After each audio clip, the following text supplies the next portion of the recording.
বাংলাদেশ একটা বিষয়ে পৃথিবীর চ্যাম্পিয়ন এখন।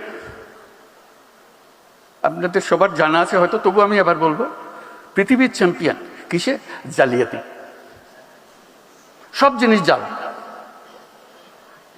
বহু দেশ আমাদের পাসপোর্ট গ্রহণ করে না, ভিসা জাল, পাসপোর্ট জাল।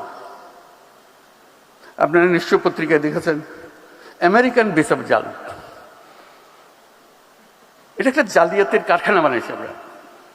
আমাদের বুদ্ধি আছে, না হলে জালিয়াতি করতে পারতাম না, কিন্তু খারাপ কাজে লাগাচ্ছে।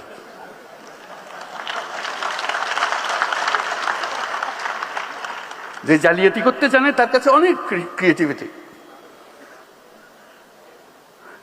আমি মধ্যপ্রাচ্যের একটা রাষ্ট্রের মন্ত্রীর সঙ্গে আলাপ করছিলাম। তারা বহুদিন ধরে আমাদেরকে প্রবেশাধিকার দিচ্ছে না। বাংলাদেশি কোনো মানুষ, শ্রমিক বলে কথা না, কোনো মানুষকে প্রবেশাধিকার দেবে না।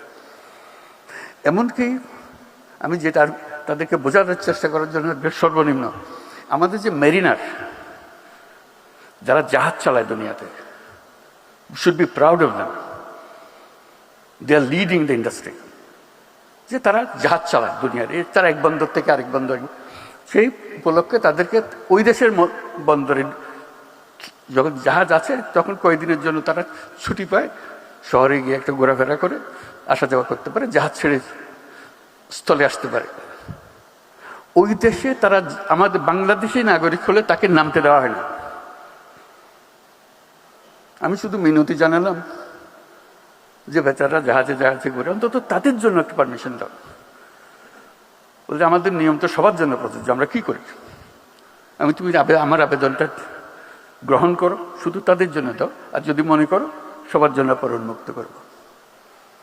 তো কয়েক মাস পরে শুনলাম যে তারা মেরিনারদের পারমিশন দিয়েছে।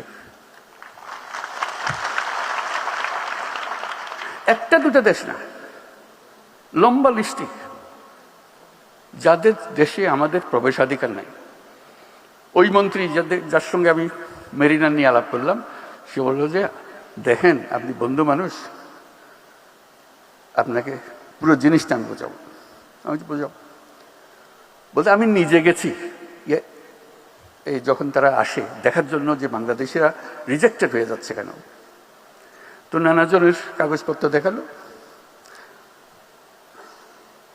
শিক্ষার সার্টিফিকেট ভুল, জালিয়াত। বলছে একজন মহিলা, সে আসছে এখানে ডাক্তার হয়ে, তার ভিসা হলো ডাক্তারের ভিসা। আমি দেখে বুঝলাম